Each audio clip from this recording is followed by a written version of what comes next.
excited to announce Korehāhā Whakahau is a Ngāti Awa-led possum eradication project, an initiative between Te Runanga Ngāti Awa, Predator Free 2050, Provincial Growth Fund and Te Papa Whai.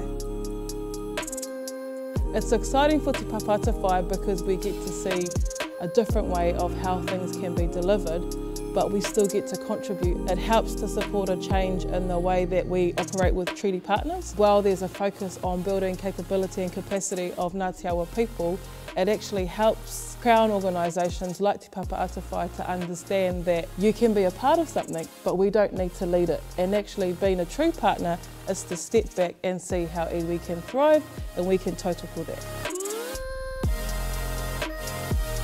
My nan told me when she was young, our ngāhere was thriving with life.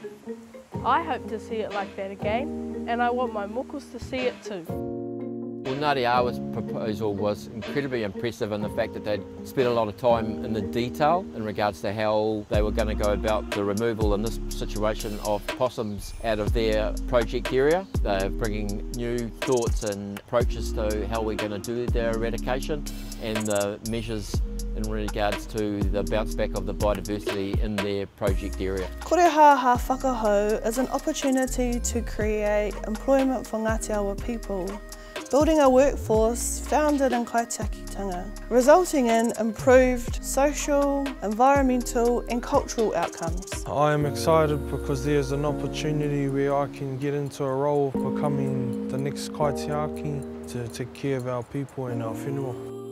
Kia pūkeke mana warahi, kia maumata popore. Cherish, appreciate and enjoy. Be determined and unyielding. Kia whakapūmau I te hihiri o ngā taonga tuku iho, o tuaukiuki. Perpetuate the cultural ethos and dynamics of the resources handed down by our ancestors, kia kore e ko piko piko, so that it does not wander aimlessly, hei aitua tai mate mate, to become a casualty of decay, ngaro atu, ngaro atu, ngaro atu, and consequently disappear into obscurity.